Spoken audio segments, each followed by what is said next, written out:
بسم الله الرحمن الرحيم. السلام عليكم ورحمة الله وبركاته. إن الحمد لله نحمده ونستعينه ونستغفره ونعوذ بالله من شرور أنفسنا وسيئات أعمالنا. من يهده الله فلا مضل له ومن يضلله فلا هادي له. أشهد أن لا إله إلا الله وحده لا شريك له وأشهد أن محمدا عبده ورسوله لا نبي بعده. اللهم صل وسلم على نبينا محمد وعلى آل محمد كما صليت على إبراهيم وعلى آل إبراهيم إنك حميد مجيد. وبارك على محمد وعلى آل محمد كما باركت على إبراهيم وعلى آل إبراهيم إنك حميد مجيد. أعوذ بالله من الشيطان الرجيم. يا أيها الناس اتقوا ربكم الذي خلقكم من نفس واحدة وخلق منها زوجها وبث منهما رجالا كثيرا ونساء واتقوا الله الذي تساءلون به والأرحام إن الله كان عليكم رقيبا. يا أيها الذين آمنوا اتقوا الله حق تقاته ولا تموتن إلا وأنتم مسلمون. اللهم لا سهل إلا ما جعلته سهلا وأنت تجعل الحزن إذا شئت سهلا. رب اشرح لي صدري ويسر لي أمري واحلل عقدة من لساني يفقه قولي. ربنا لا علم لنا إلا ما علمتنا إنك أنت العليم الحكيم. إخواني وأخواتي في الله عزني الله وإياكم. Pertama-tama kita berucap syukur kepada Allah Subhanahu wa taala dengan mengatakan sebuah kalimat yang sangat agung, kalimat yang mentiadakan segala puji yang baik kecuali bagi Allah Subhanahu wa taala, yaitu alhamdulillahi rabbil alamin. Kerana kita di pagi ini diberikan nikmat yang begitu banyak, di antaranya adalah nikmat sihat dan nikmat masa, sehingga dengan nikmat yang diberikan oleh Allah Subhanahu wa taala kepada kita, kita boleh menggunakannya dalam hal kebaikan, iaitu menuntut ilmu agama,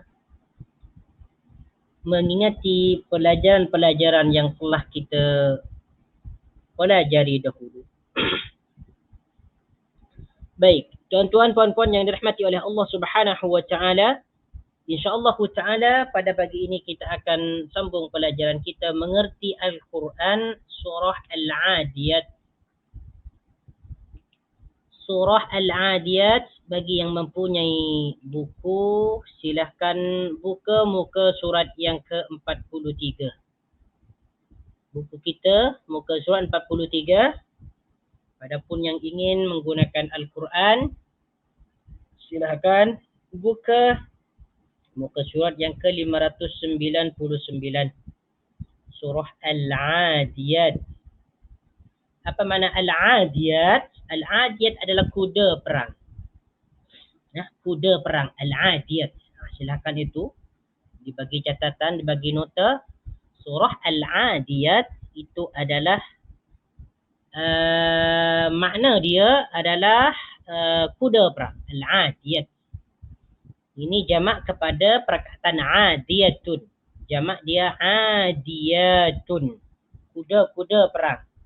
Ini menunjukkan bahawa kuda ini tidak hanya satu saja, sebab kalimatnya di sini kalimat jamak muannas salim menunjukkan ramai. Jadi kudanya ini banyak. A'udzu billahi minasy syaithanir rajim. Bismillahirrahmanirrahim. والعاديات ضبحا فالموريات قدحا فالمغيرات صبحا فأثرن به نقعا فوسطن به جمعا إن الإنسان لربه لكنود وإنه على ذلك لشهيد وإنه لحب بالخير لشديد أفلا يعلم إذا بعثر ما في القبور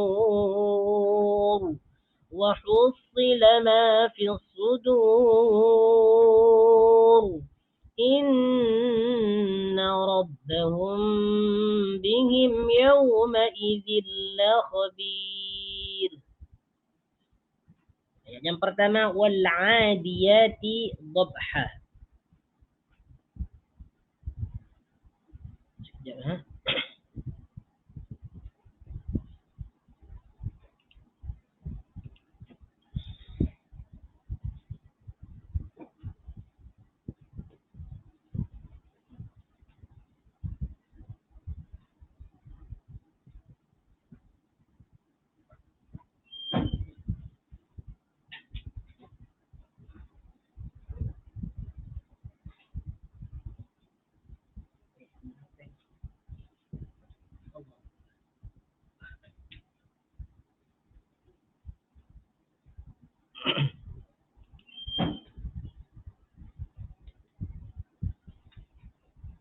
Wal adiyati dhabha. Apa makna dia wal adiyati? Demi kuda perang. Wal adiyati demi kuda perang.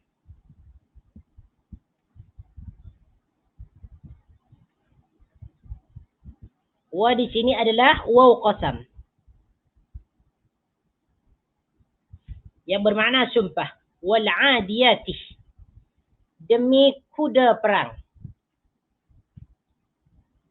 Dhabhan yang tangkas berlari dengan kencang.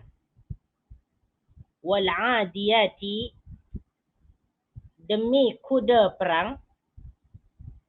Jadi waw di sini adalah huruf qasam, sedangkan al-adiyat di sini merupakan isim majrur yang dijarkan oleh waw qasam.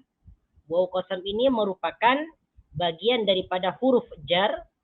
Apabila dia masuk kepada perkataan isim, maka huruf akhir dia berbaris kasrah, berbaris di bawah. Wal adiyati. Jadi di sini bukan waw ataf tetapi waw qasam. Wal adiyati demi kuda perang. Dhabhan yang tangkas berlari dengan kencang. Dhabhan ni dalam terjemahan lain diterjemahkan yang berlari terengah-engah. Terengah-engah itu maksud dia berbunyi. Macam mana kuda dia? Kalau dia berlari bunyinya terengah-engah.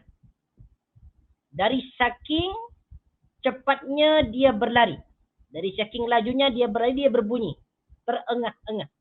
Macam bunyi kuda lah yang kita ketahui lah. Itu makna dia dhabhan. Kalau kita tengok dalam tafsir Ibnu Katsir, yuqsimu ta'ala bil khayli idza ujriyat fi sabilihi fa'adat wa dhabahat. Yang bermaksud Allah Subhanahu wa taala bersumpah dengan kuda apabila dia dilarikan ataupun dilarikan fi sabilihi di jalannya, iaitu di jihad fi sabilillah, fa'adat maka dia berlari, wa dhabahat dan bersuara. Ya. Fa'adat maka dia lari dengan kencang-kencangnya, wa dhabahat dan bersuara. Jadi wa dhabahat di sini kata Ibnu Katsir, wa huwa as-sautu alladhi yusma'u minal farasi hina ta'du. Dhabhan ni makna dia adalah suara yang didengar daripada kuda ketika dia berlari dengan cepat. Ini maksud dia dhabhan. Jadi dhabhan ni makna dia adalah suara yang bersuara terengah-engah atau bersuara dengan kencangnya ketika dia berlari. Cuma kalau kita tengok dalam tafsiran tafsiran Al-Quran di sini dia tidak diterjemahkan bersuara, tidak diterjemahkan dengan terengah-engah. Dia diterjemahkan yang tangkas berlari dengan kedengaran kencang nafasnya. Jadi pada ayat yang pertama di sini Allah Subhanahu wa taala bersumpah dengan makhluknya yang sangat agung, yaitu kuda. Kuda itu merupakan haiwan yang sangat hebat. Apabila dia berlari, maka dia berlari dengan secepat-cepatnya. Itu adalah kuda. Dan kuda ini merupakan haiwan kebanggaan orang Arab terdahulu. Sehingga apabila mereka mau bepergian, bersafar, berniaga, berdagang dan sebagainya, ataupun berperang, terutamanya ini berperang, maka mereka menggunakan kuda. Selain daripada unta. Ini yang pertama. Makna yang pertama. Jadi wal adiyat ni makna dia adalah kuda. Ini makna yang pertama. Tafsiran ini dikatakan oleh Abdullah ibnu Abbas. Jadi adiyat yang bermakna kuda perang ni, ini tafsiran Ibnu Abbas. Silakan dicatat. Yang kedua, al-adiyat ni bermakna unta. Yang kedua, al-adiyat makna dia adalah unta. Unta ni disebutkan oleh Sayyidina Ali bahawa al-adiyat yang dimaksud dalam ayat ini itu bukan kuda, tetapi dia unta. Ya. Ini kita tengok dalam tafsir Ibn Katsir rahimahullahu taala, wal 'adiyati dhabha. Wal 'adiyati dhabha, kata Sayyidina Ali, qala Ali, innamal 'adiyati dhabhan min 'Arafah ila al-Muzdalifah. Ya. Ali berkata sekejap.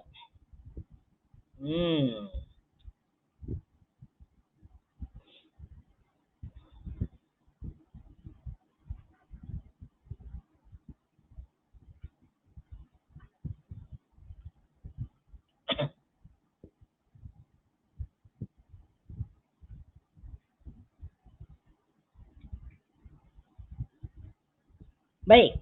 Jadi tafsiran yang kedua di sini adalah kata Sayyidina Ali bahawa yang dimaksud al-adiyat di sini adalah makna dia unta. Min Arafah ila al-Muzdalifah. Yang berangkat, yang pergi daripada Arafah ke Muzdalifah. Itu tafsiran yang kedua. Dan ini tafsiran Sayyidina Ali radhiyallahu anhu. Kemudian tafsir Ibnu Katsir mengatakan, وقال من فسرها بالإبل هو الدفع صبحا من المزدلفة إلى منى. Yang menafsirkan bahawa al-adiyati dhabha ini adalah unta, itu bermaksud bahawa unta tersebut pergi di waktu pagi daripada Muzdalifah kepada Mina. Ini tafsiran daripada Al-Mughirati subha.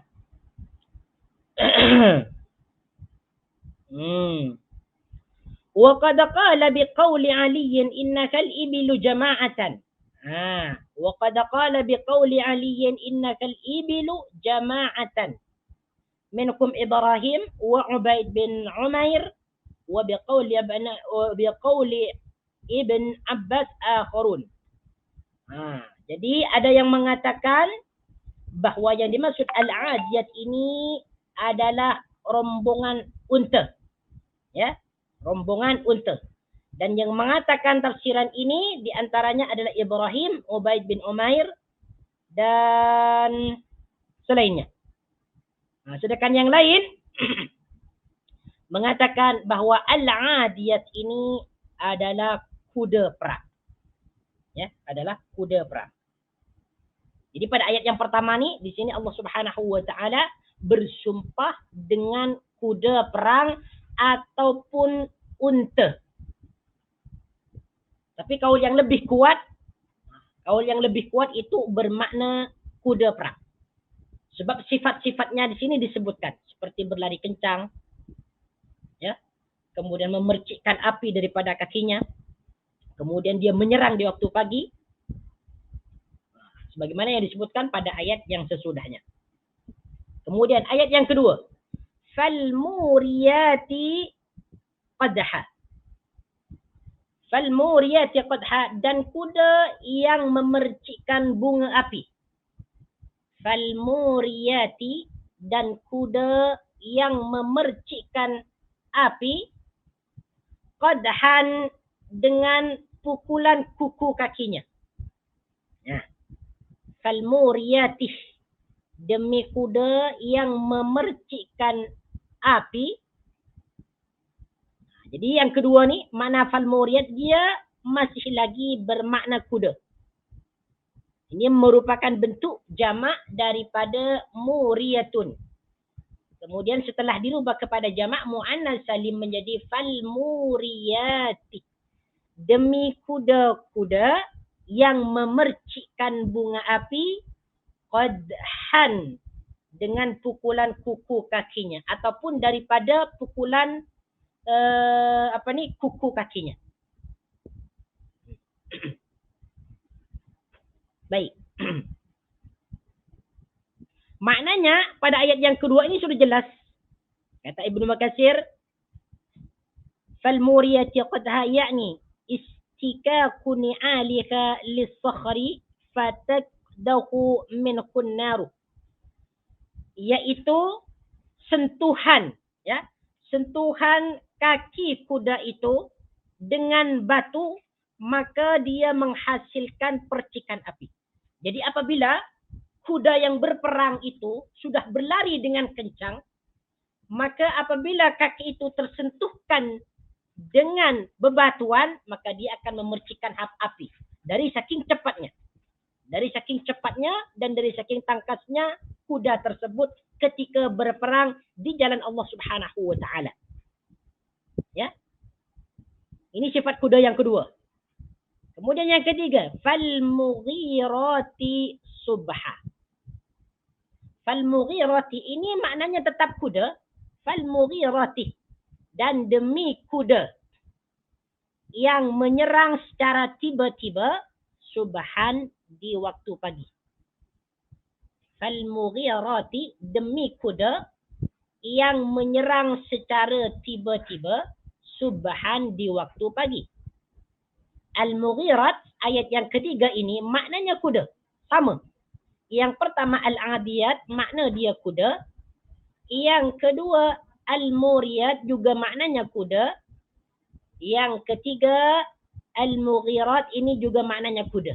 Nah, cuman yang pertama kuda yang berlari dengan kencang. Adapun yang ayat yang kedua kuda yang memercikkan bunga api. Kemudian ayat yang ketiga al-mughirat, kuda yang menyerang secara tiba-tiba subhan di waktu pagi.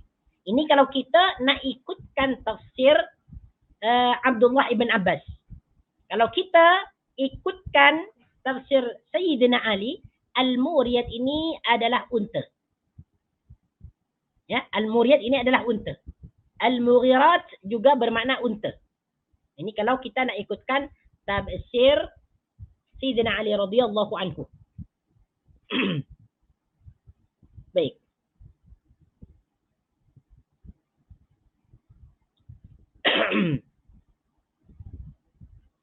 Nah, ini tengok tadi disebutkan al-adiyati dhabhan qala al-ibil wa qala Ali hiya al-ibilu. Al-adiyat tadi pada ayat yang pertama maksud dia adalah al-ibil, unta. Ini merupakan pendapat Ali radhiyallahu anhu. Sedangkan Ibnu Abbas wa qala Ibnu Abbas hiya al-khailu. Ibnu Abbas berkata itu adalah kuda bukan unta. Baik. Ayat yang keempat, fa'asarna bihi naq'an. Ya. Fa'asarna bihi naq'an, ayat yang keempat. Sehingga menerbangkan debu. Fa'asarna bihi naq'an. Sehingga menerbangkan debu. Asaruna di sini merupakan fi'il madhi yang dipertemukan dengan nun niswah, ya. Nun niswah. Apabila fi'il madhi dipertemukan dengan nun niswah itu menunjukkan jamak, menunjukkan ramai. Nah, sebab di sini yang disebutkan al-adiyat bentuk jamak muannas salim. Begitu juga muriyat bentuk jamak muannas salim, al-mughirat bentuk jamak muannas salim. Maka di sini fi'il madhi dia bentuknya jamak.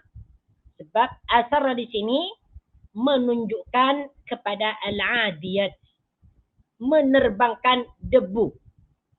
Apabila jadi naq'an di sini makna dia adalah debu. Fa'atharna bihi naq'an. Dan menerbangkan debu ataupun maka dia menerbangkan debu. Kenapa kuda-kuda itu menerbangkan debu? Karena dari saking cepatnya berlari, berperang, ya, fi sabilillahi ta'ala, di jalan Allah Subhanahu wa ta'ala.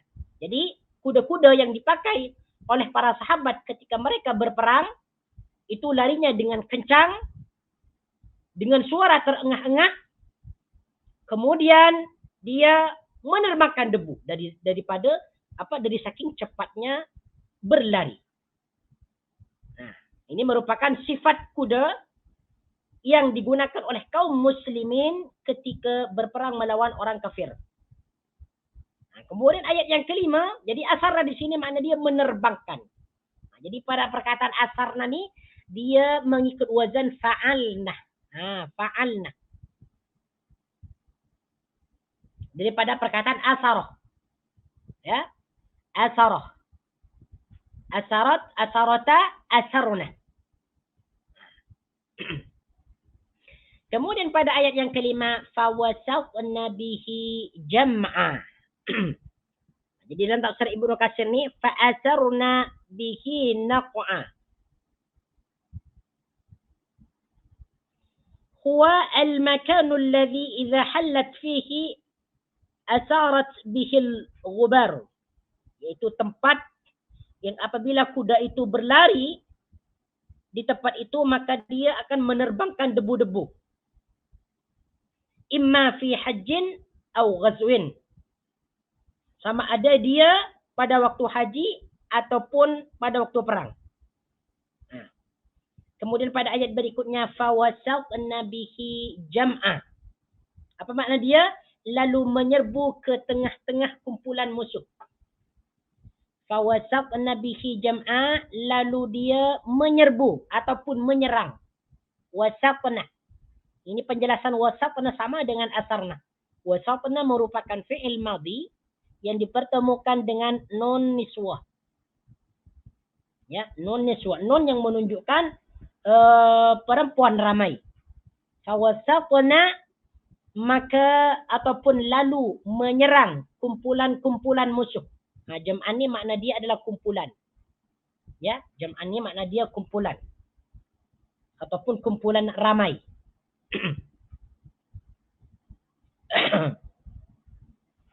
Jadi setelah kuda-kuda itu berlari dengan cepat dan menerbangkan debu, maka kuda-kuda yang berlari tersebut langsung menyerang musuh-musuh kaum muslimin dengan cepatnya. Jadi di sini Allah Subhanahu wa taala bersumpah dengan 3. Wal 'adiyati dhabha, ini yang pertama, dengan 3 perkara. Yang pertama wal 'adiyati dhabha, bersumpah dengan kuda yang berlari dengan kencang. Yang kedua bersumpah dengan kuda yang memercikkan bunga api. Ini sumpah yang kedua. Kemudian yang ketiga bersumpah dengan kuda yang menyerang musuh di waktu pagi secara tiba-tiba. Ini menunjukkan bahwasanya Allah Subhanahu wa taala bersumpah dengan makhluknya yang mulia ini ada tujuan. Kenapa di sini Allah Subhanahu wa taala bersumpah dengan kuda yang begitu cepat, ya, yang begitu cepat, yang memercikkan api, kemudian yang menyerang tiba-tiba di waktu pagi. Oke, kita perhatikan setiap ada qasam, ada muqsam bihi, ada muqsam alaih. Wa di sini sebagaimana yang disebutkan tadi huruf qasam.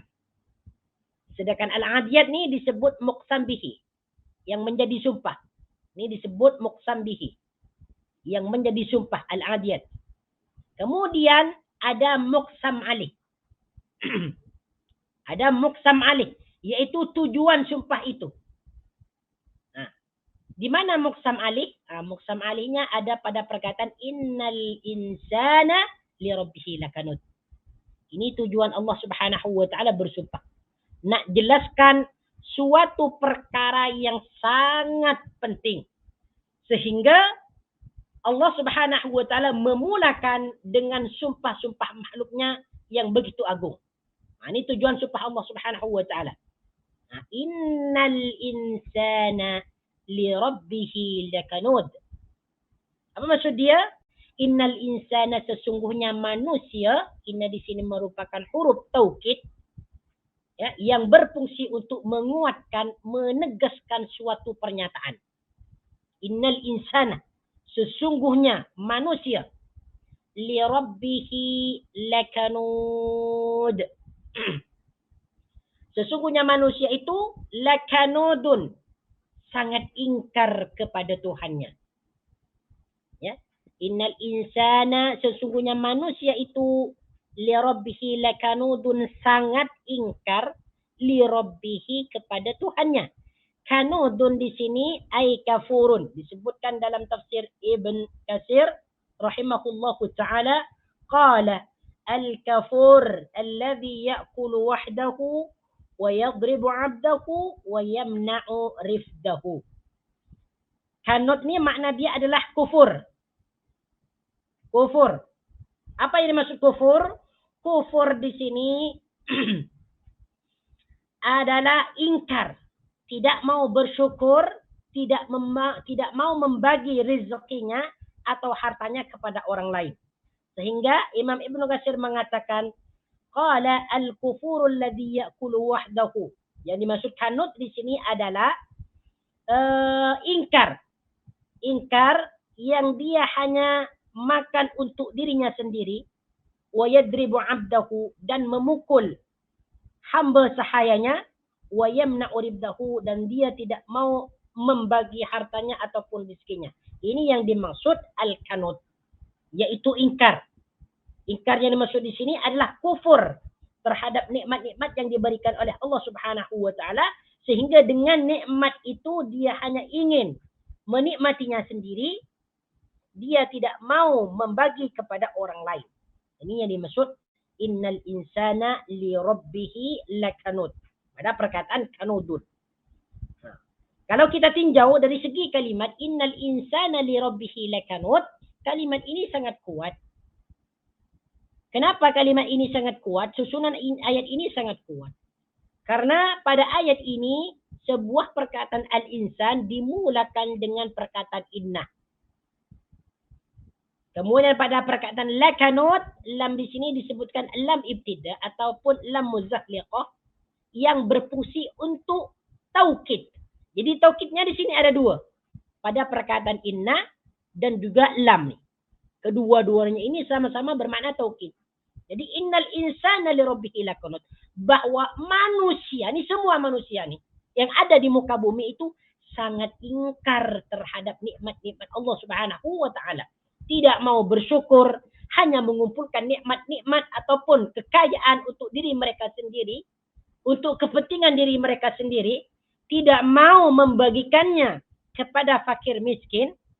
Harta-harta yang didapatkan ataupun dikumpulkan digunakan untuk bermewah-mewah, bersenang-senang, berpesta dan sebagainya. Ini kenyataan manusia. Ini kenyataan manusia. Sehingga pada ayat yang ke-7 Allah Subhanahu wa taala berfirman, wa innahu ala dzalika lasyahid. Wa innahu ala dzalika lasyahid.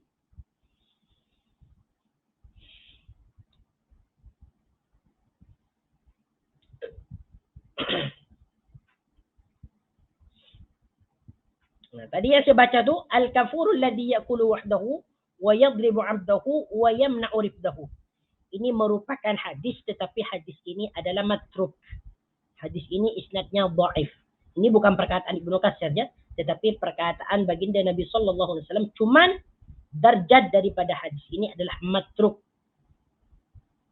Dalam isnadnya itu adalah dhaif. Tidak dapat dijadikan sebagai sandaran. Ala kulli hal, innal insana li rabbih lakanud, ini kita sudah paham secara zahirnya bahwa yang dimaksud dalam ayat ini menunjukkan manusia itu sifatnya ingkar terhadap nikmat-nikmat yang diberikan oleh Allah Subhanahu wa taala, kecuali mereka orang yang beriman. Ya, kecuali mereka yang betul-betul beriman. Di kalangan orang Islam sahaja banyak masih dijumpai mereka yang ingkar terhadap nikmat-nikmat Allah Subhanahu wa taala. Mereka selalu kurang, selalu merasa mengeluh, kurang ini, kurang itu dan sebagainya. Ini adalah sifat manusia yang tidak dapat dihindarkan.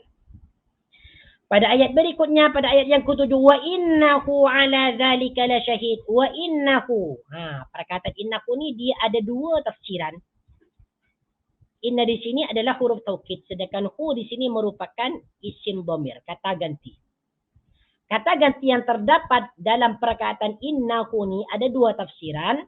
Yang pertama, hu di sini merujuk kepada al-insan. Ya.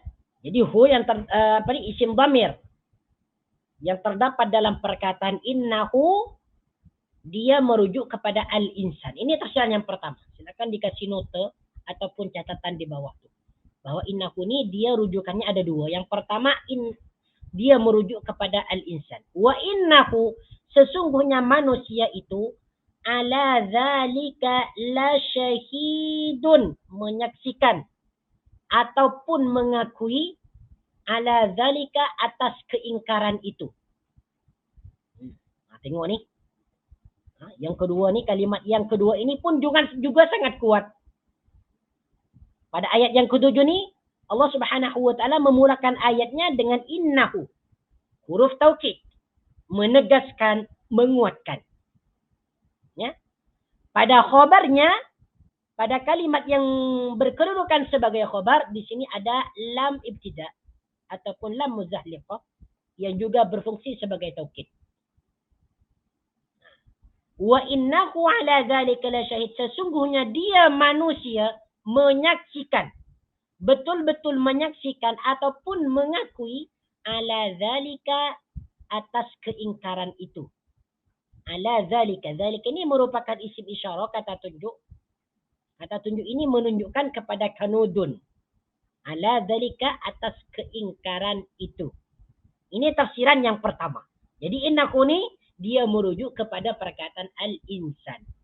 Nah, apabila perkataan innahu ni merujuk kepada al-insan, berarti ataupun bermaksud bahwasanya manusia itu menyaksikan, mengetahui, menyadari bahwa mereka itu betul-betul ingkar kepada nikmat Allah Subhanahu wa taala. Mereka sadar bahwa mereka ini ingkar, mengakui bahwa mereka itu ingkar terhadap nikmat-nikmat Allah Azza wa Jalla.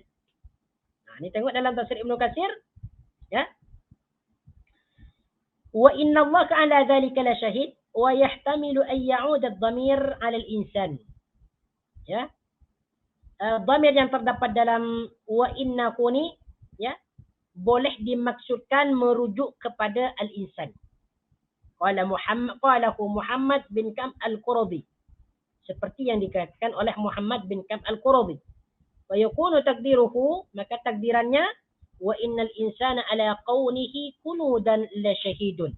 Sesungguhnya manusia itu yang benar-benar mereka ingkar terhadap nikmat-nikmat Allah Subhanahu wa taala, betul-betul mengetahui, mengakui. Mereka sadar bahwa mereka itu adalah orang-orang yang ingkar. Ay zahiru dzalika alayhi fi aqwalihi wa af'alihi. Naam. Kemudian tafsiran yang kedua, wa innahu ala dzalika la syahid, ni dia wa innahu tafsiran yang kedua merujuk kepada Allah. Wa innahu ala dzalika la syahid. Wa innahu, dan sesungguhnya Allah, ala dzalika la syahidun, ya, benar-benar menyaksikan keingkaran mereka, atas keingkaran mereka. Jadi Allah Subhanahu wa taala mengetahui bahwa al-insani adalah orang-orang yang ingkar terhadap nikmat Allah Subhanahu wa taala. Ingkar ataupun kufur. Okey.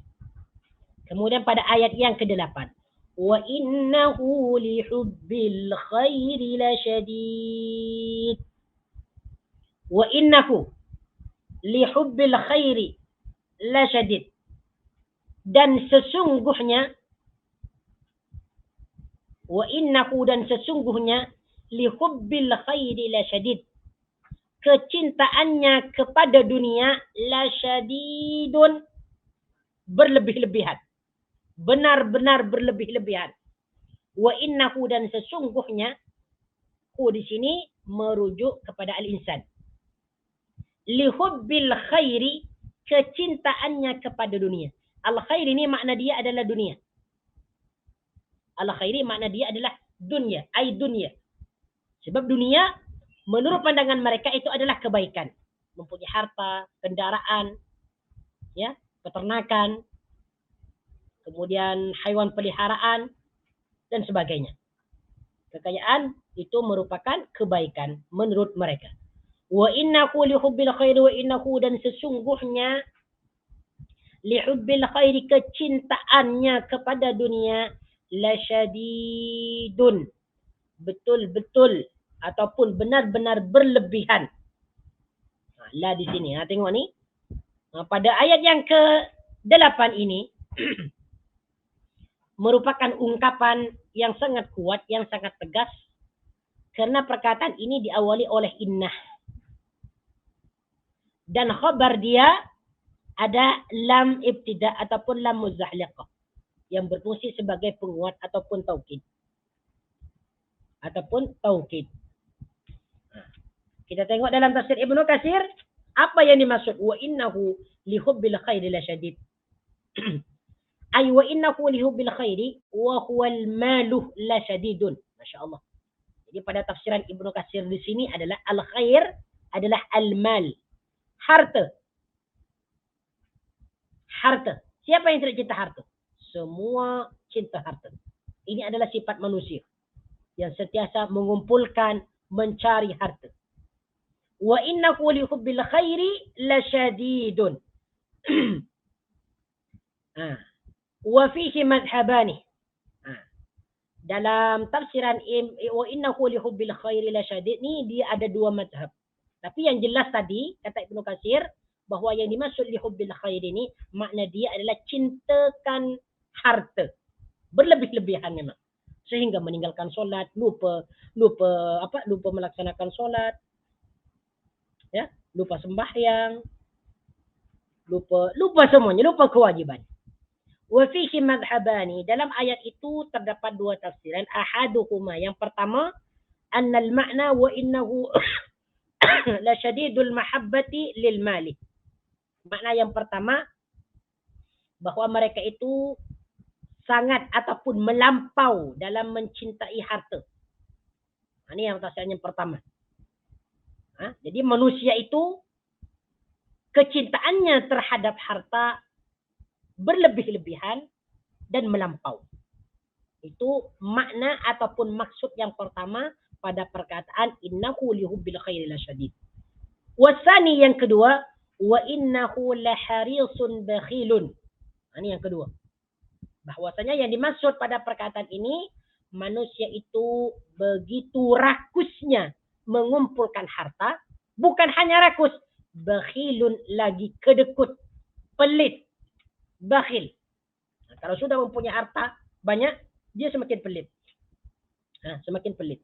Bukan semakin dermawan, bukan semakin pemurah, tetapi apabila dia sudah memiliki banyak harta, dia semakin kedekut. Dan ini sesuai dengan kenyataan, apabila manusia diberikan harta yang banyak, mereka bukan menjadi orang yang dermawan, justru mereka bertambah kedekut. Banyak di antara kita yang seperti itu. Awal mulanya, ketika dia mempunyai harta yang sedikit, dia berkata dalam hatinya bahwa suatu hari nanti, apabila dia kaya, akan bersedekah. Pada kenyataannya, ketika dia menjadi orang kaya, justru dia sangat sayangkan dengan hartanya, sehingga dia tidak mau menginfakkan hartanya di jalan Allah Subhanahu wa ta'ala. Ini ayat yang ke-8. Okey. Ayat yang ke-9. Afala ya'lamu idza bu'sira ma fil qubur. Tengok ni. Sebagaimana yang sudah disebutkan pada ayat yang ke-6 sehingga pada ayat yang ke-8 bahwa manusia itu sangat ingkar kepada Allah Subhanahu wa taala. Dan mereka sedar bahawa mereka itu mengakui mereka itu ingkar, memang ingkar. Dan kecintaannya kepada dunia sangat melampau, iaitu berlebih-lebihan. Sehingga mereka meninggalkan perkara yang wajib. Kemudian pada ayat yang ke-9, Allah Subhanahu wa ta'ala menyindir mereka. Afala ya'lamu idza bu'sira ma fil qubur. Afala ya'lamu, tidakkah mereka mengetahui idza bu'sira ma fil qubur, apa yang di dalam kubur pasti akan dikeluarkan. Afala ya'lamu. Di sini merupakan hamzah istifham yang bertanya. Afala, apakah tidak? Kalau digabungkan, tidakkah? Afala ya'lamu, tidakkah dia mengetahui? Ya'lamu di sini merupakan fi'il mudhari yang berasal dari perkataan fi'il madhi alimah. Alimah dia telah mengetahui, ya'lamu dia akan mengetahui. Apabila fi'il mudhari diawali oleh la nafi, maka makna dia negatif. Afala ya'lamu, tidakkah dia mengetahui? Idza bu'sira ma fil qubur. Kalau kita tengok, ikutkan terjemahan ni, dia diterjemahkan apa yang di dalam kubur pasti akan dikeluarkan. Idza bu'sira ma fil qubur, apa yang di dalam kubur pasti dikeluarkan. Dalam terjemahan yang lain, idza bu'sira ma fil qubur, jika apa yang di dalam kubur bu'sira dikeluarkan. Perkataan bu'sira di sini merupakan fi'il madhi, ya. Bu'sira ini fi'il madhi mabni majhul, sebab fa'il dia tak disebutkan. Bu'sira ma fil qubur, dibangunkan ataupun dikeluarkan. Apa yang dikeluarkan di sini? Ma fil qubur, apa yang berada di dalam kubur. Siapa yang membangkitkan ini tak disebutkan. Ya. Yang membangkitkan Allah Subhanahu wa ta'ala. Cuma di sini fa'il dia tak disebutkan. Jadi bu'sira ni disebut fi'il madhi mabni majhul. Fi'il madhi yang tidak disebutkan fa'il dia. Fa'il dia adalah Allah. Sedangkan ma di sini adalah naibul fa'il yang menggantikan kedudukan fa'il. Fa'il tadi dihilangkan, kemudian maf'ulnya yang menggantikan fa'il. Fil kubur. Perkataan al-kubur makna dia kubur. Ya. Jadi dalam bahasa Melayu, perkataan kuburan ataupun kubur itu diserap daripada bahasa Arab. Kuburun. Jadi kalau kita terjumpa dengan perkataan al-kubur, itu confirm 100% makna dia adalah kubur ataupun kuburan. Ba wa ra, kubur. Ya. Sedangkan makna bu'sira, makna dia adalah dibangunkan ataupun dikeluarkan. Jadi terjemahan secara maknawi, afala ya'lamu idza bu'sira ma fil qubur. Tidakkah dia mengetahui bahawa segala sesuatu ataupun apa yang berada di dalam kubur dibangkitkan, dikeluarkan. Apa yang maksud dalam ayat ini?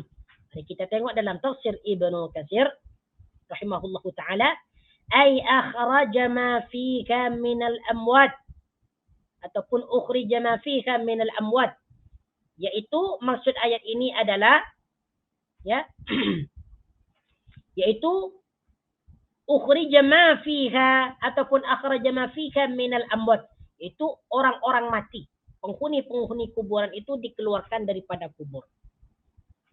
Jadi maksudnya adalah kenapa manusia itu ingkar kepada Allah Subhanahu wa ta'ala?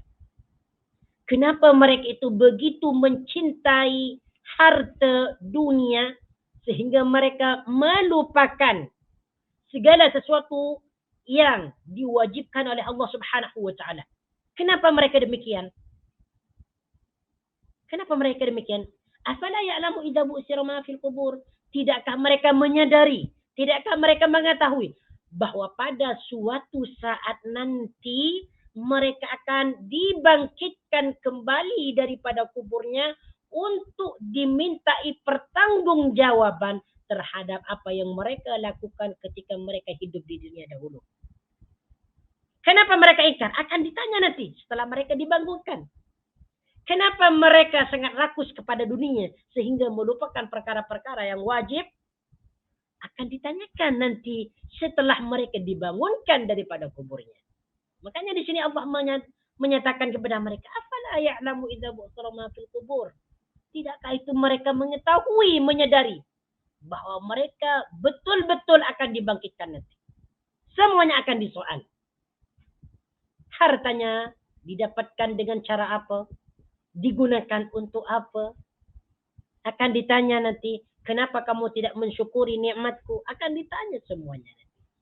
Kemudian pada ayat yang ke-10, wa hussila ma fis sudur. Apa makna hussila di sini?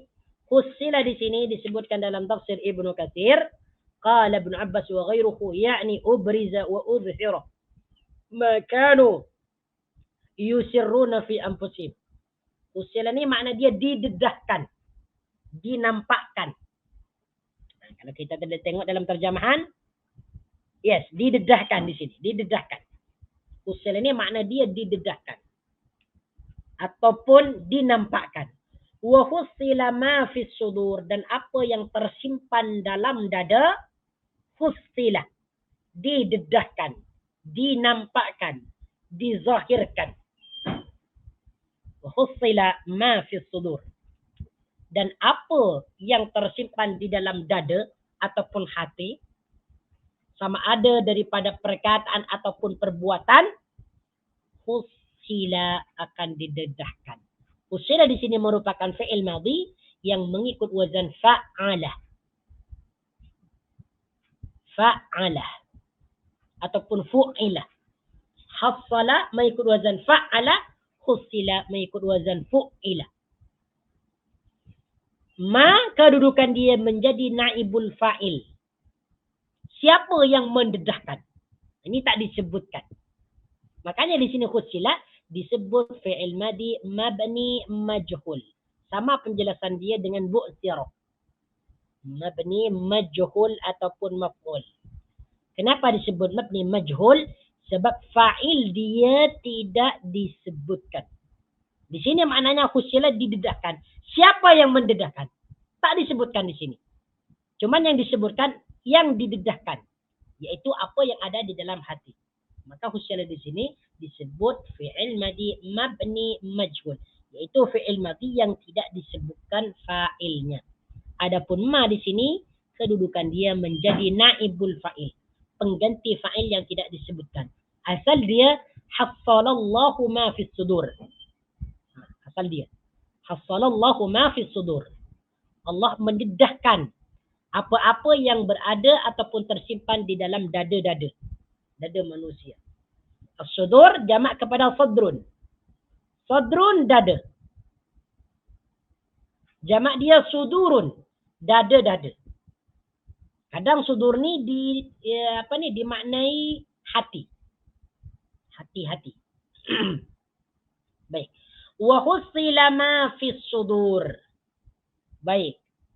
Jadi apa yang dimaksud dalam ayat ini? Kata Ibnu Katsir radhiyallahu anhu, yakni ubriza wa udhhira ma kanu yusirruna fi nufusihim.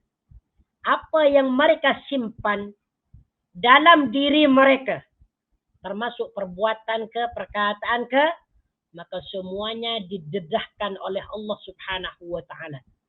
Apa yang dilakukan oleh manusia secara tersembunyi di dunia, nanti videonya akan diputar oleh Allah Subhanahu wa taala, akan didedahkan, akan dijelaskan, akan dinampakkan kepada orang ramai bahwa si fulan dahulu pernah mengerjakan ini seperti ini, seperti ini.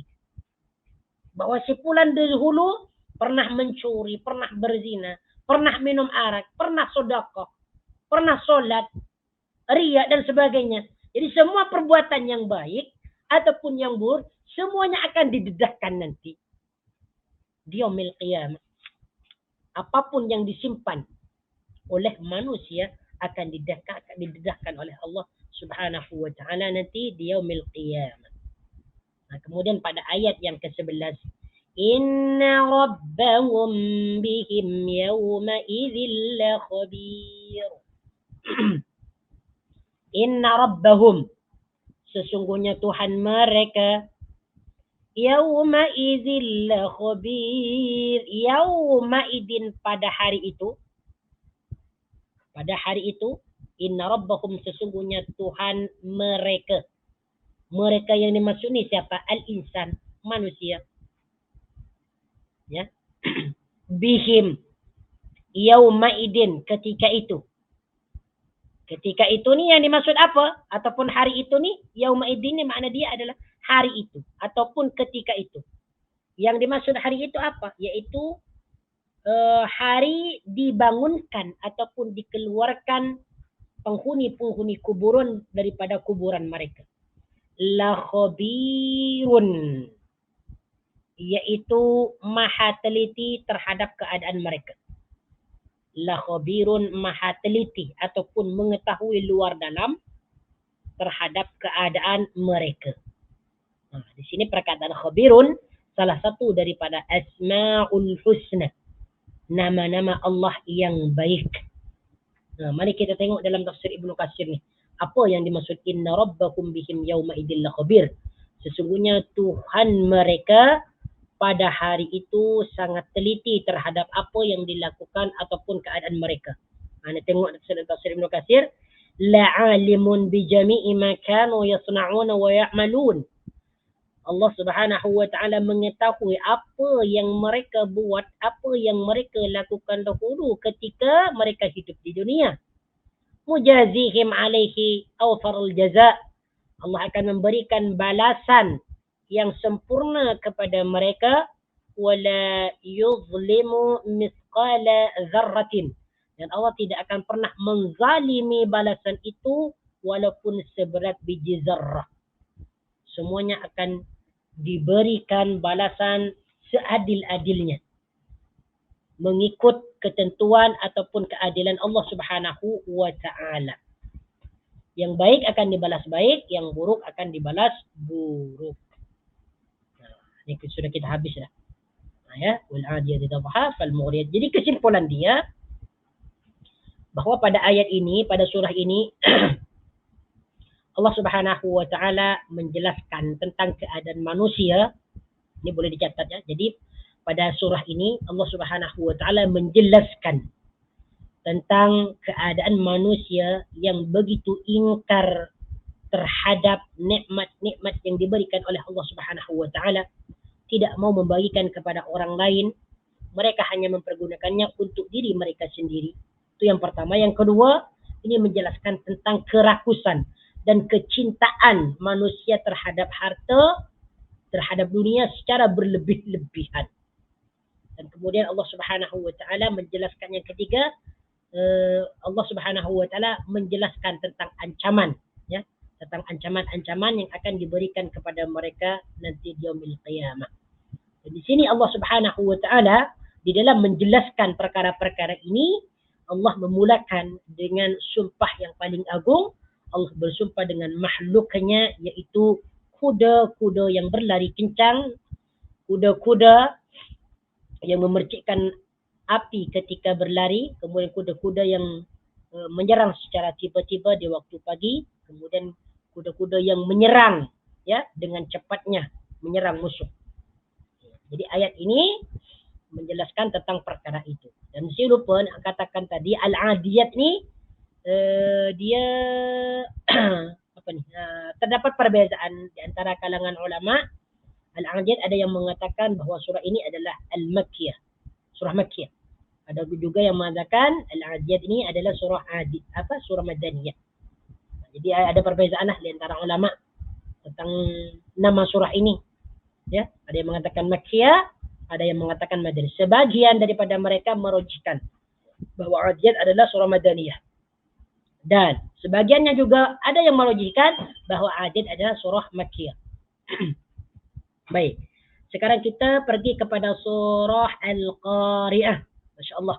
Al-Qari'ah ini merupakan surah yang menjelaskan tentang hari kiamat. Masya Allah, Tabarakar Rahman. Ini memang kebanyakan untuk juzuk 30 ni, juz amma ni, dia menjelaskan tentang hari kiamat. Seperti surah Al-Insyiqaq, Al-Infitar, kemudian Al-Qari'ah, kemudian banyak lagi, Masya Allah. Jadi kalau kita nak ingatkan bagaimana berlakunya hari kiamat, perbanyaklah kita membaca juzuk amma ni. Surah Zalzalah, idza zulzilatil ardu zilzalaha, Al-Qari'ah, kemudian apa lagi? Surah Asy-Syams, Al-Lail, kemudian apa lagi? Banyak ya. Al-Ghashiyah, kemudian Al-Insyiqaq, Al-Buruj, Al-Infitar, kemudian At-Takwir. Masya Allah. Ini menjelaskan tentang keadaan hari kiamat. Jadi kalau kita merasakan futur, macam tak semangat untuk beribadah kepada Allah Subhanahu wa taala, kita perbanyak baca surah-surah pendek ni. Bukan hanya membaca tetapi mentadabburi, memikirkan tentang maksud dan makna ayat-ayat itu. Sehingga apabila kita memikirkan, merenungkan ayat itu dengan betul-betul, maka ianya akan mendatangkan kesan keimanan kepada kita.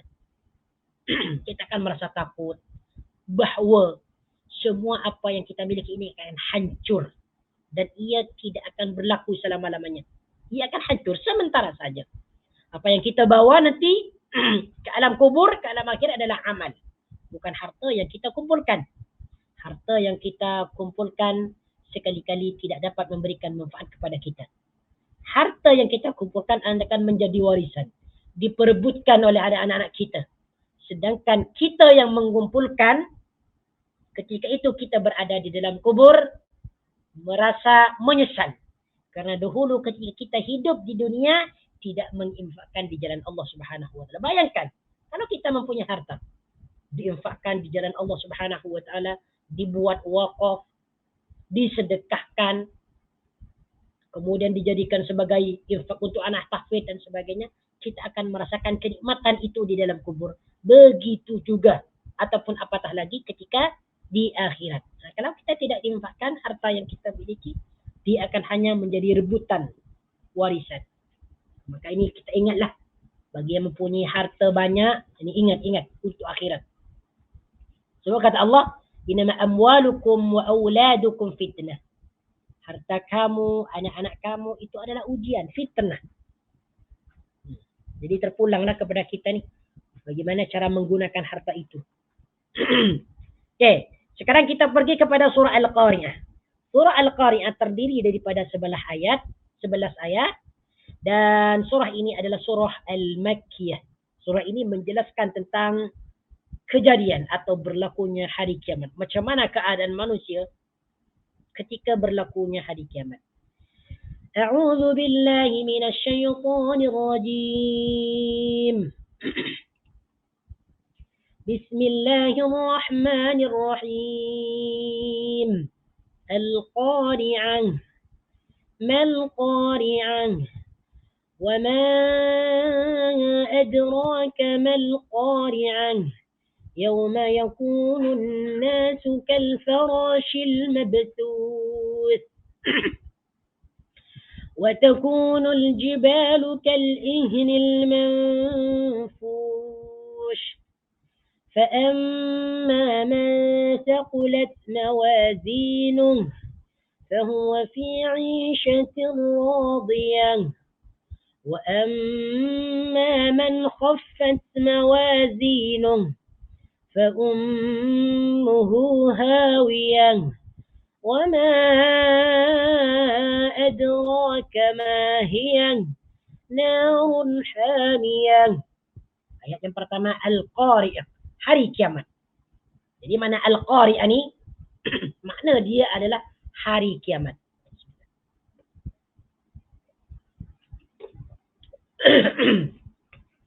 Sebagaimana yang sudah dijelaskan secara berulang-ulang, bahwa hari kiamat itu memiliki banyak nama.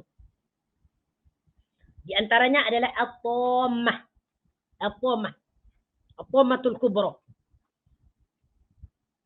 Ini nama kiamat. Disebutkan oleh Ibnu Katsir Al-Qari'ah. Min asma'i yaumil qiyamah. Al-Qari'ah ini salah satu daripada nama hari kiamat. Al-Haqqah, seperti Al-Haqqah. Itu maknanya kiamat. At-Tammah, bencana, petaka, malapetaka. At-Tammah, itu nama hari kiamat. As-Sakhah, bunyi yang mempekakkan, bunyi yang mempekakkan, yaitu tiupan sangkakala yang kedua. As-Sakhah, itu juga nama kiamat. Al-Ghashiyah, peristiwa yang sangat besar. Al-Ghashiyah, nama hari kiamat. Wa ghairu dzalika, dan selainnya. Ini banyak nama hari kiamat ini. Kenapa kiamat itu memiliki nama-nama yang begitu banyak? Itulah karena kiamat ini merupakan perkara yang sangat agung. Ini kita tengok ni. Al-Haqqah, At-Tammah, As-Sakhah, Al-Ghashiyah. Baik. Ayat yang pertama, Al-Qari'ah, hari kiamat. Mal Qari'ah, apa itu hari kiamat?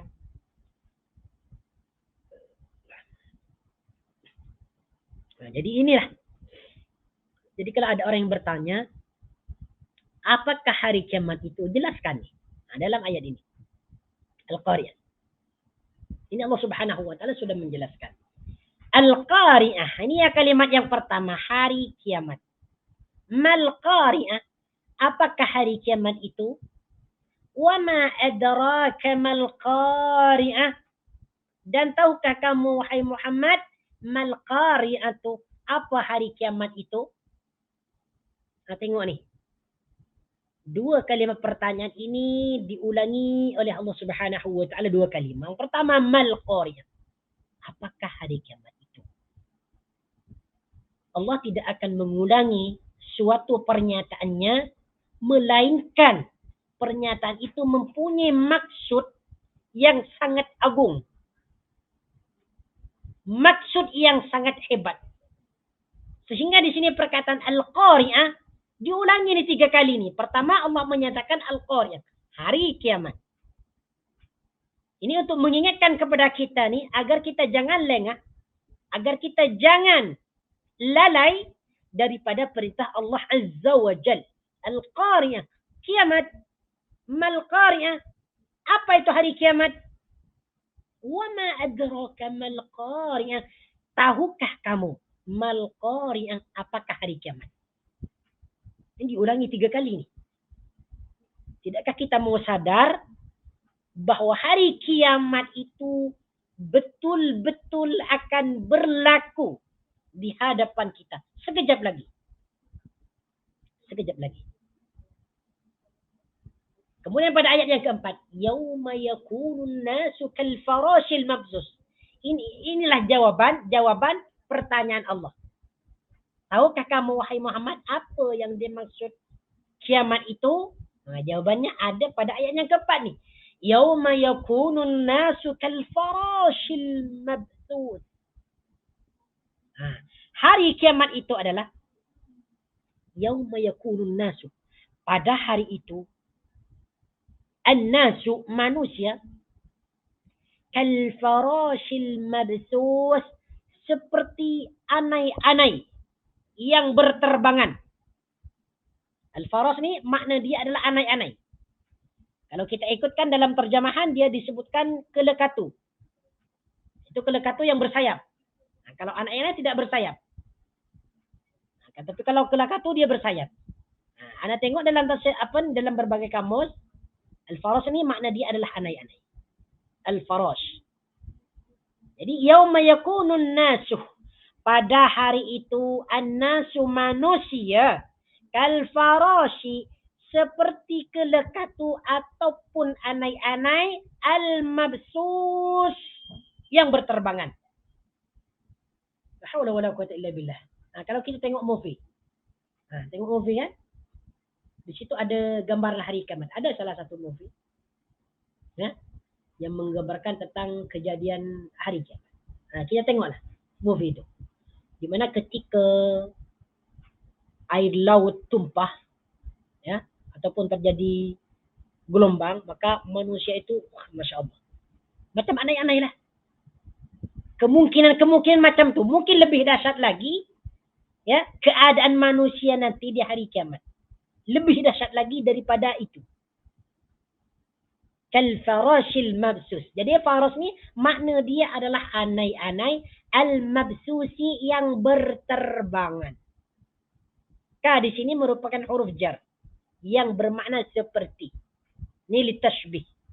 Seperti. Kalfarashi seperti. Anai-anai al-mabsusi yang berterbangan. Masya Allah. Jadi apa maksud dalam ayat ini? Tengok ni. Jadi pada hari kiamat nanti, apabila berlaku hari kiamat, manusia seperti anai-anai yang berterbangan.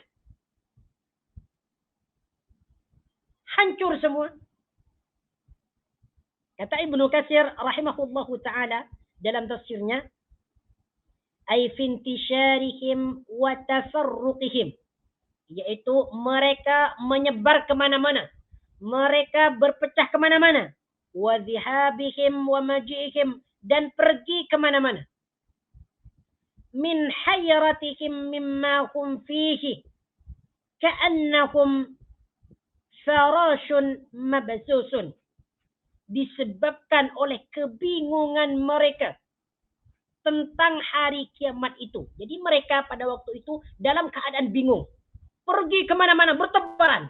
Ada yang berlari kencang, ada yang berlari ke situ, ada yang berlari ke gunung dan sebagainya. Mencari perlindungan. Dalam keadaan risau, dalam keadaan bingung. Ka'annakum, kata Ibnu Katsir, seolah-olah mereka ini diibaratkan seperti anai-anai yang berterbangan. Macam mana anai-anai berterbangan? Berterbangan kemana-mana. Anai-anai pergi kemana-mana. Begitulah gambaran manusia ketika berlakunya hari kiamat. Tuan-tuan, puan-puan yang dirahmati oleh Allah Subhanahu wa taala, jika kita merenungi, mentadabburi ayat yang keempat ni, tidakkah kita mau menyedari bahawa kehidupan kita adalah sebuah perjalanan untuk menemui ataupun mencapai ridha Allah Subhanahu wa taala. Bagaimana kehidupan itu kalau kita tidak mempergunakannya dalam hal kebaikan? Bagaimana kehidupan itu jika kita hanya mempergunakannya untuk mengumpulkan harta dan sebagainya? Padahal nanti ketika berlakunya hari kiamat, kita dalam keadaan bingung, pergi kemana-mana mencari pertolongan. Untuk itu, ikhwani wa akhwati fillah azani Allah wa iyyakum, mari kita sama-sama tingkatkan takwa kita kepada Allah. Tingkatkan amalan-amalan soleh kita kepada Allah Subhanahu wa taala. Tingkatkan amalan-amalan sunnah kita. Jauhkan daripada sebarang ataupun perkara-perkara yang keji, perkara-perkara mungkar, perkara-perkara maksiat. Karena ketika itu nanti manusia seperti anai-anai ataupun kelekatu yang berterbangan. Wa takunul jibalu kal'ihnil manfus. Ayat yang kelima. Apabila nanti hari kiamat berlaku, wa takunul jibal, ya, dan gunung-gunung seperti bulu yang dihambur berterbangan. Wa takunul jibalu, dan gunung-gunung. Al-jibalu merupakan kata jamak kepada jabalun. Jabalun gunung, jibalun gunung-gunung. Ya. Wa takunul jibalu, dan gunung-gunung keadaannya ketika berlaku hari kiamat ni kal'ihni, seperti bulu. Ihni ni makna dia adalah ai as-suf, bulu. Sufun, bulu domba. Ataupun kain wol. Seperti bulu lah. Al-manfushi yang berterbangan. Masya Allah. Berarti gunung itu adalah hancur nanti. Ya. Wa suyyiratil jibalu fakana apa tu? Dalam ayat yang lain, ayat sebelum ni ada dijelaskan bahawa gunung itu akan hancur. Kita tengok pada ayat yang kelima ni. Jadi pada di waktu berlakunya hari kiamat nanti, gunung itu seperti bulu domba yang berterbangan. Batu-batu berterbangan semua. Hancur semua. Nah, macam apa lah? Macam sebuah bangunan lah. Ataupun sebuah batu kalau di bom, dia akan hancur. Semua batu-batu akan hancur, akan berterbangan menjadi debu.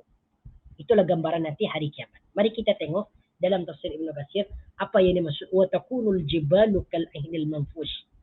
Yani qad sarat ka'anna hasuful manfush alladhi qad syara'a fi adh-dhihab wa at-tamazzuq. Yaitu gunung itu seperti bulu yang berterbangan.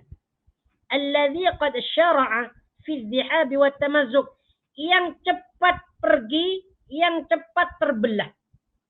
Itu keadaan gunung nanti apabila berlakunya hari kiamat. Jadi gunung-gunung yang hancur itu kemungkinan akan mengenai manusia. Sehingga manusia-manusia itu berterbangan. Hancur semua. Nah, ini semualah nanti. Nah, kemudian pada ayat yang ke-6. Allah Subhanahu wa taala berfirman, "Fa'amma man thaqulat mawazinuh." Setelah manusia itu hancur, setelah gunung-gunung itu hancur, bumi digantikan dengan bumi yang lain dan diratakan semua. Kemudian pada waktu itu manusia berkumpul di padang mahsyar untuk menunggu keputusan amalan mereka. Maka pada ayat yang ke-6 Allah Subhanahu wa taala berfirman, "Fa amma man saqulat mawazinuh." Maka adapun orang yang timbangan baiknya berat, fa amma man saqulat, maka adapun orang yang timbangan kebaikannya berat, man di sini adalah isim mausul yang bermakna orang. Saqulat ini merupakan fi'il madhi. Saqulat makna dia adalah berat. Saqula yasqulu.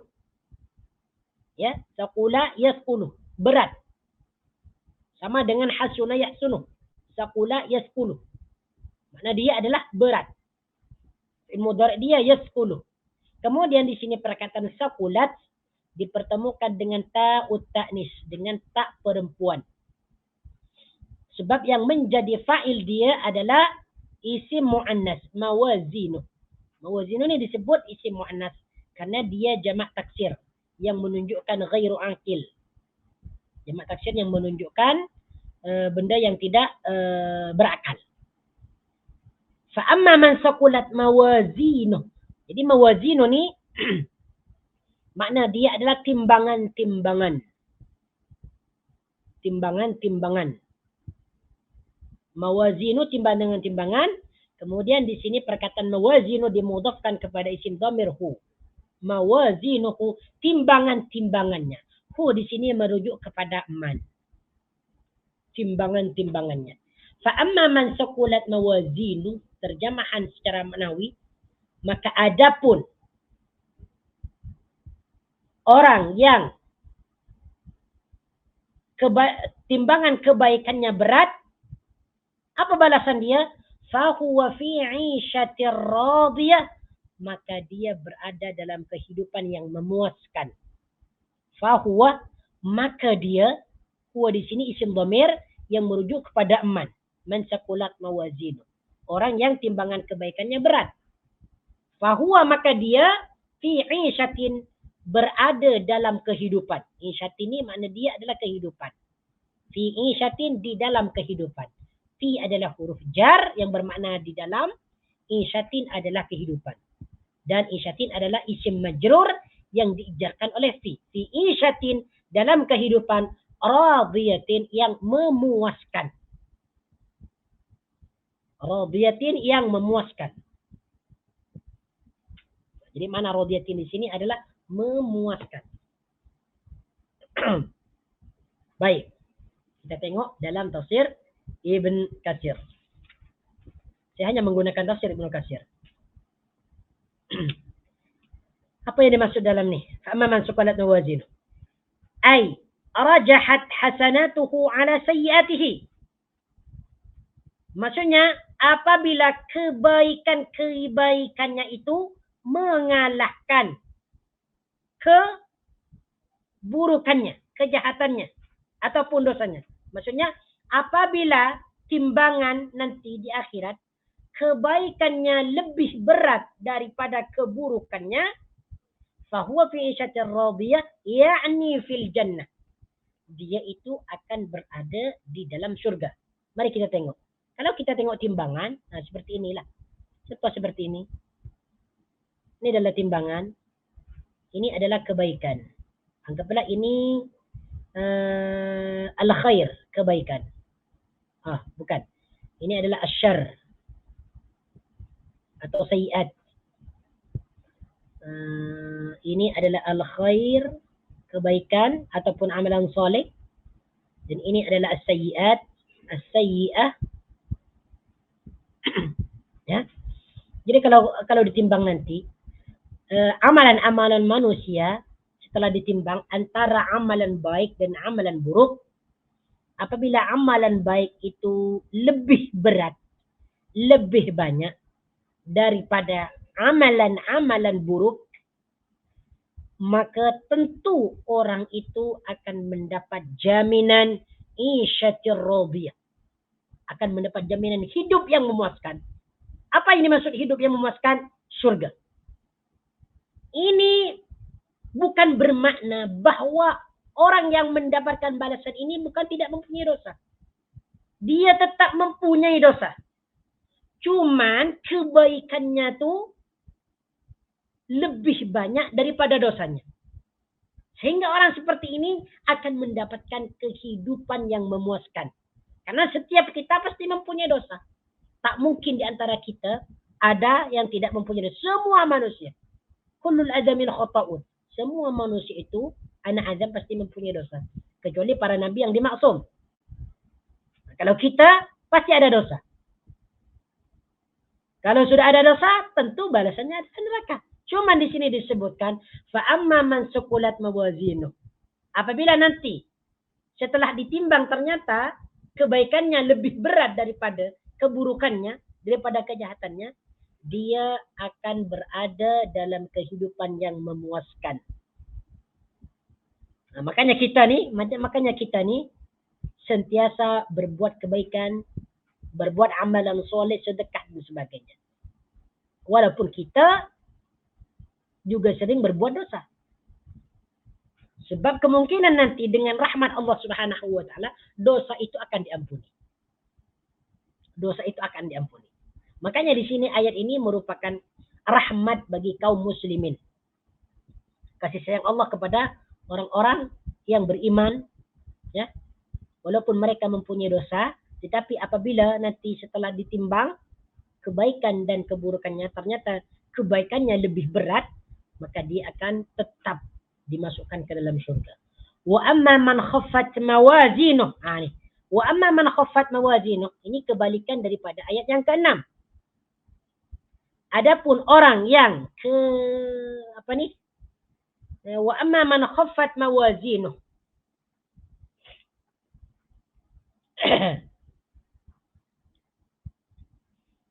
Adapun orang yang ringan timbangan kebaikannya. Wa amma man khaffat. Adapun orang yang timbangan kebaikannya ringan.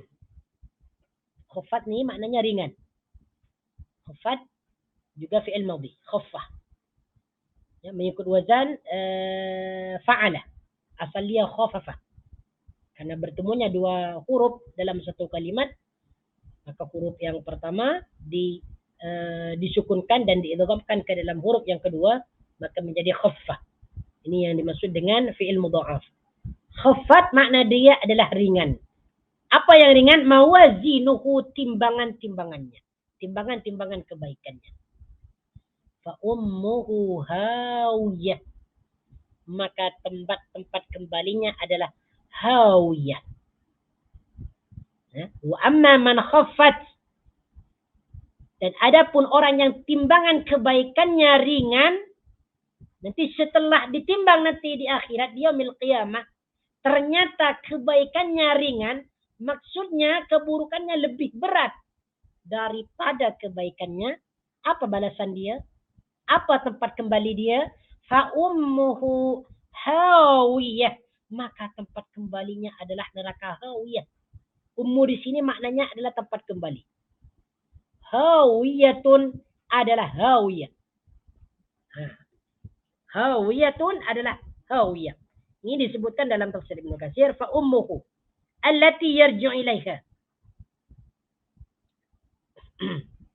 yaitu tempat yang menjadi kembalinya. Wa yasiru fil ma'adi ilaiha, tempat yang menjadi tempat kembalinya. Hawiyatun wa hiya ismun min asma'in nari. Hawiyah ini salah satu nama neraka. Hawiyah. Jadi tempat kembalinya orang yang timbangan kebaikannya itu ringan, dia lebih berat kepada sebelah kiri, maka tempat kembalinya adalah hawiyah. Ni tengok ni. Kalau kita baca ayat ini dalam solat kita terdeburi makna ni. Makanya hafalkan ayat ni, hafalkan. Al-qari'atu mal-qari'ah. Dan renungi makna dia. Wa ma adraka mal-qari'ah. Yawma yakunu nasu kal-farashil mabthus. Wa takunu al-jibalu kal-ihnil manfush. Fa amma man saqulat mawazinuh fa huwa fi 'ishatir radiyah. Wa amma man khaffat mawazinuh fa ummuhu hawiyah. Apa makna hawiyah? Yaitu neraka. Wa ma adraka ma hiya. Dan tahukah kamu wahai Muhammad, ma hiya? Apa itu neraka hawiyah? Wa ma adraka ma hiya. Dan tahukah kamu ma hiya? Apa neraka hawiyah itu? Narun hamiyah, yaitu api hamiyatun yang sangat panas. Hamiyatun yang sangat panas ataupun membakar. Nah, ini balasan bagi orang yang timbangan kebaikannya ringan. Dia akan dimasukkan ke dalam neraka hawiyah. Apa ini maksud neraka hawiyah? Narun, yaitu api, hamiyatun yang sangat panas. Hamiyatun yang sangat panas. Baik. Ini sudah habislah surah Al-Qari'ah. InsyaAllah minggu hadapan kita akan sambung kepada surah At-Takatsur. At-Takatsur yaitu merupakan surah yang ke-102. Baik. Jadi di sini kesimpulan dia, surah Al-Qari'ah ni, dia menjelaskan, yang pertama dia menjelaskan tentang berlakunya hari kiamat. Bagaimana nanti keadaannya alam ini apabila berlaku hari kiamat. Manusia macam mana, gunung macam mana. Ini yang pertama. Yang kedua, ayat ini menjelaskan tentang amalan manusia. Sama ada amalan baik ataupun amalan buruk. Dijelaskan dengan balasan dia. Amalan baik apabila nanti timbangannya berat kepada sebelah kanan, yaitu berat kepada timbangan kebaikan, maka dia akan mendapatkan syurga. Dan sebaliknya, jika amalan tersebut timbangan timbangannya dia berat kepada amalan buruk kepada sebelah kiri, maka dia balasannya adalah neraka hawiyah. Catat, hawiyah. Apa itu hawiyah? Narun hamiyah. Neraka hawiyah itu adalah api yang sangat panas. Perbanyaklah baca ayat ini supaya kita sentiasa ingat ataupun mengingati kehidupan yang sebenarnya di akhirat. Supaya kita tidak berlengah. Ya, supaya kita tidak terlalu berhappy-happy di dunia ini. Naam. Hada wallahu ta'ala alam. InsyaAllah kita akan sambung pada minggu hadapan. minggu hadapan adalah surah At-Takasur. Apabila ada kesalahan dan kesilapan itu datangnya daripada si sendiri dan daripada syaitan. Apabila ada kebenaran itu murni datangnya daripada Allah Azza wa Jal. Kita tutup perjumpaan kita dengan doa kafaratul majlis.